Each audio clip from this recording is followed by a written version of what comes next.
Hello, I'm Kerry-Ann Hargreaves from H2 Consultancy, and this week I am so excited to have Lysha Holmes with me here on our weekly video interview, which will be shared on YouTube and our upcoming podcast. So Lysha, welcome. Thank you so much for having me, Kerry-Ann. It's lovely to be here. Oh no, it's great. And seeing as we've known each other for so long, this topic that I wanted to discuss today is trends in recruitment, specifically post Covid-19 really. And this is why I wanted Lysha on, because she knows the recruitment industry so well, don't you? And I get asked lots of questions from our customer base about the recruitment industry. They're so interested, and I thought, what better person to ask than yourself? So do you want to introduce yourself so everyone knows who you are? Thank you, that's very kind, and yes, I'd be delighted to. So hello everybody, I'm Lysha Holmes and I run a business called Key Recruitment, and that's QUI, which stands for Quality, Urgency and Integrity. I set the business up in 2005, so this is we're coming to the end of our 15th year. However, I've actually been in recruitment since 1998, where I started in an engineering niche headhunting firm. Spent 3 years there as their top biller doing perm placements in the Midlands, actually. That was my hotbed. And I will always be very fond of the sector. And then moved up to Manchester, which is where I'm from. Moved into the rec-to-rec market in 2002. And having had my eldest daughter in 2004, when it looked like going back to work full-time wasn't going to be feasible for me as a new mum, that's when I set my business up. So since then, we've been a very niche player in the rec-to-rec market. We do actually cover every sector, so I think we've got a very interesting and very objective viewpoint of the recruitment market generally. And we have obviously, certainly since COVID, I think been a really good barometer as to what's happening generally speaking in the economy and in the industry, because it's all about job creation. That's what we do effectively. Yeah. So that's in a nutshell. I'm a single mum to 2 teenage girls, so I've got a full appreciation for anyone trying to juggle the homeschool thing while this has all been going on there. And hopefully sharing positive news. Exactly. And do you know what? I think that's what's been key about our industry, is that we have been, and you use the perfect word, we are a barometer of the industry. You can see trends, can't you, coming in the market just from what we're talking about. Just in case people don't know, because obviously there'll be a lot of people that perhaps don't know the recruitment industry, we just explain what rec-to-rec is? Yeah, so rec-to-rec is a short acronym for recruitment to recruitment. So my clients are recruitment companies, and my candidates are recruitment professionals. So that could be a recruitment consultant, a resourcer, recruitment branch manager. So we then will place into boutique businesses like yours, for example, H2 Consultancy. It could be a large high street one that you might walk past and think, oh, I'll go and get a job if I'm in hospitality or catering. But it's also headhunting firms, executive search. So, because we are dealing with recruitment companies who are then placing people into industry, we kind of sit on top of all of it. So it's a really good way to look at the market and have a very interesting perspective of it. But actually a very real and clear perspective. There's no hiding. If a recruitment business isn't recruiting, well, that's a sign of their local market. Whereas if a recruitment business is hiring, that's because they've got hiring clients. It's that simple, isn't it? Very much so, definitely. And recruitment companies tend to be quite risk averse, and obviously we're all about sales, so it's all about key hires and having those relationships. But you're absolutely right, because we can come on to that. There are certainly markets where there's a definite we won't be hiring this year, and then there are companies that are seeing it as an opportunity. So it's a very. We will come on to that, because that's definitely one of the questions. So let's kick off then, because I'm really interested to hear what you say, and I think it'd be great for the listeners. So in your opinion, how has the pandemic kind of changed the recruitment industry? Okay, so I'm talking from the perspective of what's going on right now in 2020, but I think it's important for anyone that recalls the recession 2009, because there are definitely parallels in what happened then to what's happening now, where you've got certain sectors that are thriving, not surprisingly, those that are maybe in manufacturing, certainly with PPE, anything to do with life sciences, pharmaceutical, those sectors are fairly robust, and they're still making placements, and then obviously public sector as well, NHS, medical, logistics. So if you think logically, anything that's vital to us surviving a pandemic, those sectors are actually doing really well. and then it won't surprise you to hear the ones that have been tragically really badly affected are particularly retail and hospitality. Although now, as the economy's unlocked for now, those are hopefully steady little streams coming back through. Yeah, of course. It's changed the recruitment industry in terms of skills that are needed right now. And again, that's the one parallel, the major parallel between now and 2009, in that anyone that is non-client facing, i.e. a resourcer or pure delivery, I'm afraid to say that their skills for now are not vital to this thriving. And the most important people that are needed in recruitment right now are true business developers. So it's 360. You won't see any rec to rec advertised for anything that's not new business. Of course. The wonderful things that have come out of the pandemic, which is all I can focus on as a positive person, are that there are two main things, which is the use of technology, which is what we're doing now, Zoom. So whether it's Zoom, Teams, FaceTime, I think it's proven that whilst, we are humans, and I personally still think that face-to-face contact is absolutely essential for trust and relationships, this is the next best thing. And I've done, more Zooms in the last 4 months than I could have ever imagined, and I'm now an expert apparently. But I think we've all embraced that now, and I think it can ensure that any recruitment process, onboarding, team meetings, keeping people connected, that's a massive thing that's changed the industry. And that then leads on to, I guess, the most important part, which is the emphasis on the workplace. What does the recruitment work look like now? Very different place. Very different place. Whereas pre-COVID, it was, on the whole, 5 days a week, you are in a sales office, you are having team meetings, you're going in for 10, 11 hours a day. That has totally shifted now. And as someone new, and as you know, I've set my business up because of my daughter. I've been advocating for flexible / remote, two different things, since the advent of my business. And, year on year, quarter of our placements are for flexible working. But now that's totally shifted, and that's wonderful because, I agree. We can still have people in an office, 1-2 days a week. Emphasis is all about safety and the well-being of people, but we have adapted really quickly as a sector, which I'm thrilled about. And what's interesting is that the clients I speak to have talked about productivity has increased because of remote working, and I'm like, really? There you go then, because you're actually empowering that person to go and do the job. There are limitations, and I think anyone that's got young children at home trying to do it, it's really, really challenging while the schools are on. But I think those are the main key changes to the recruitment industry. And on the whole, although there's some, sad reading in there, on the whole, I think there's some positives that have come out of it. And I think it's interesting that the recruitment industry has really adapted very quickly. And I see it all over LinkedIn as an example that recruiters are now home-based, and they really never have been. It was exceptional, wasn't it? And that's it's so different to the actual market that we recruit in, because there are so many businesses that have all just moved back into their offices. And I'm recruiting on briefs at the moment where they aren't offering any work from home flexibility. They're just expecting people to get back into the office. So I'm really pleased that the recruitment industry is really switched up. I think that's great. I think the one thing I will say about recruitment is that, I'm not talking about me personally, but generally as a sector, we are quite innovative. We do tend to embrace things quickly. Whatever the quickest route to Z is, that's what salespeople generally tend to do. We don't look at the detail, but ultimately, if we can see that something's working, we will just go for it, and it's productivity working. So I get that there's fear out there, because I guess it depends on what your job is. It depends on how much experience you've got. There are lots of different sort of factors to consider, but generally, the technology is available. It's about trust. It's about empowerment. It depends what your culture is. That it does come down to culture and communication now. I think you're right. The culture, but also it's right away from the top down, isn't it? It's that trust level, I think. And I think some businesses are missing that trust aspect, which ultimately, I don't think they're going to have a problem with that as the year develops, as next year develops. People want more flexibility, and I think that's great, because you and I have been championing flexible working.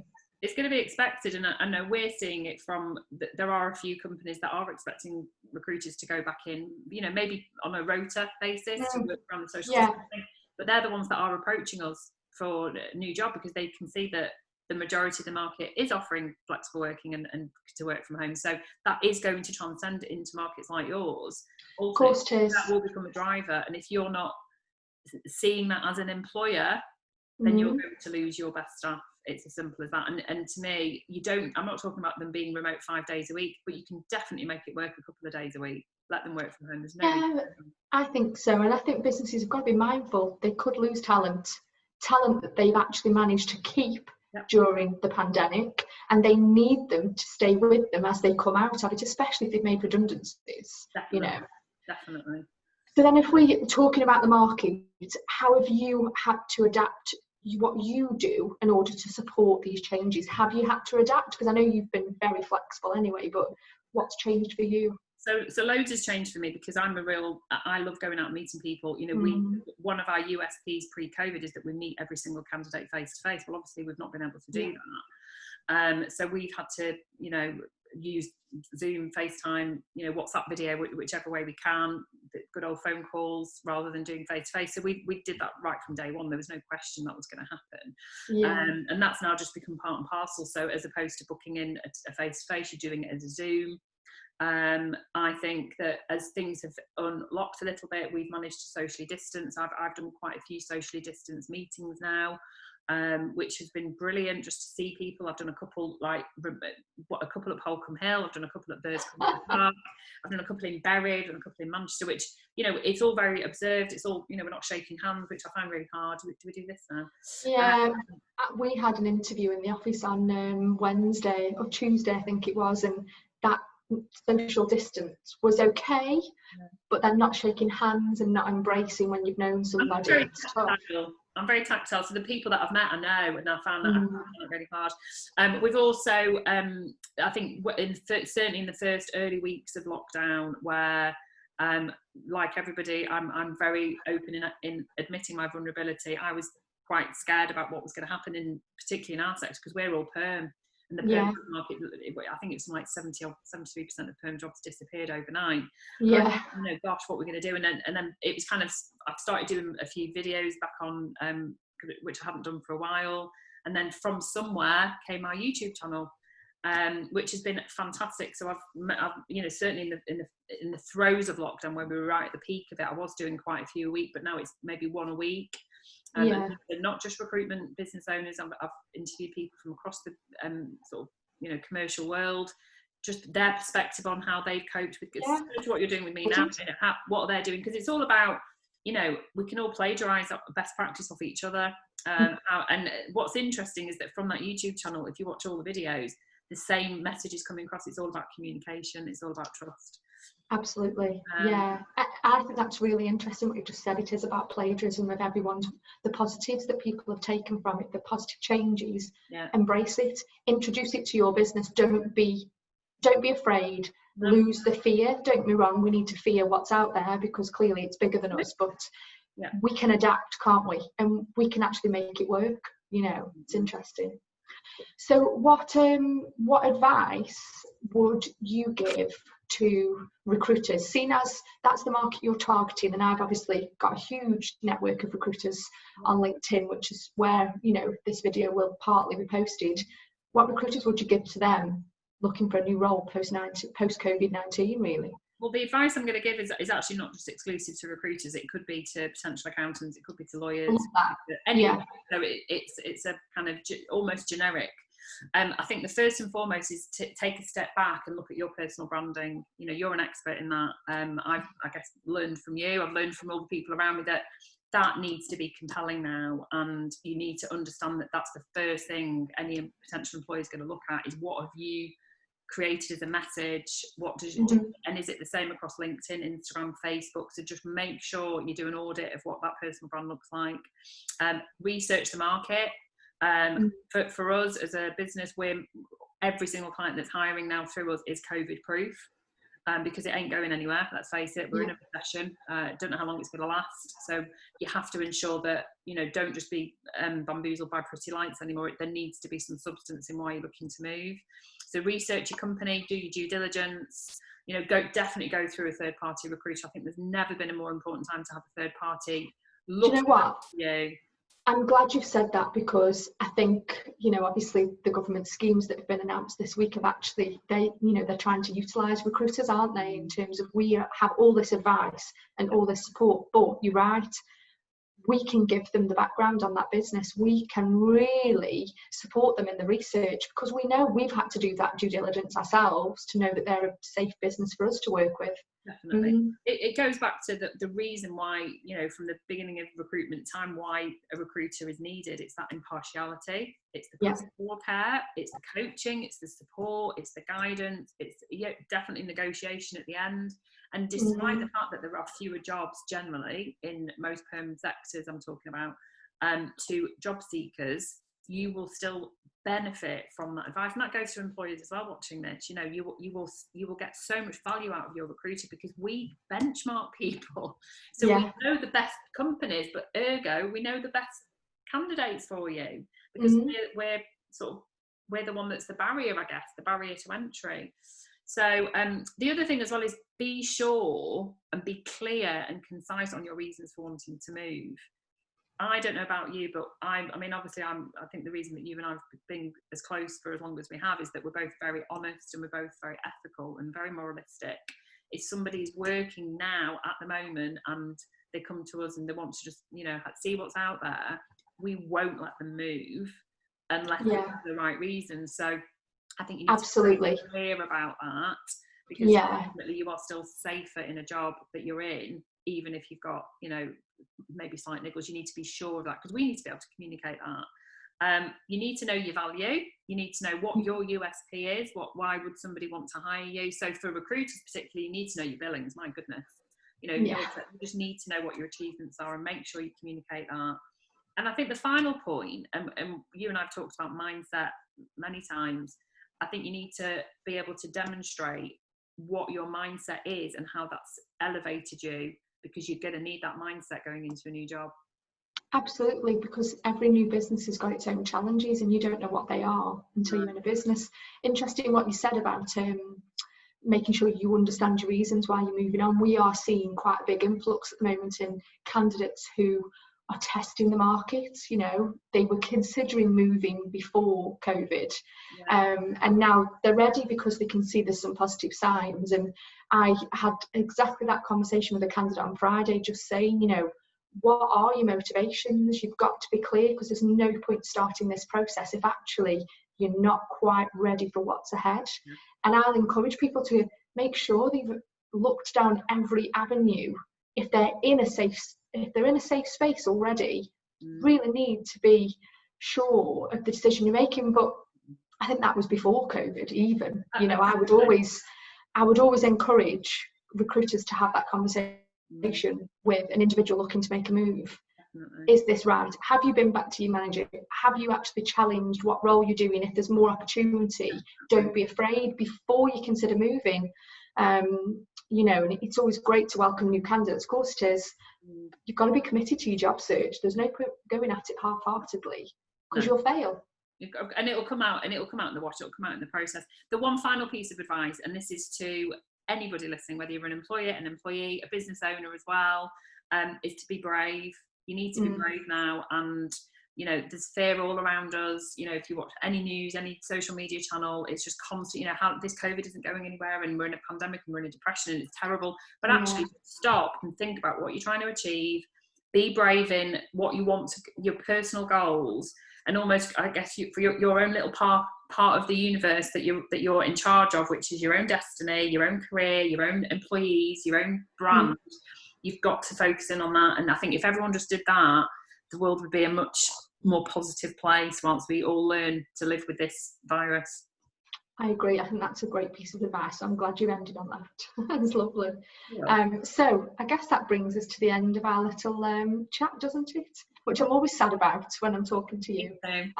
So exactly. No, well, thank you so much for joining me today. And I hope that this actually has some value and helps people listening out there, because whether you are a recruiter, candidate, an accountant, an engineer, or a business hiring, you've just given some really valid tips there that clearly you've picked up in the last few months from supporting businesses. So thank you, Lysha. I will pop a link to all your social channels in the video, because you know you're obviously I'm a huge advocate of what you do, so I'll pop that in so other recruiters can perhaps find you and you can support them. But yeah, thank you very much. You're welcome. Thank you so much, Carrie Ann.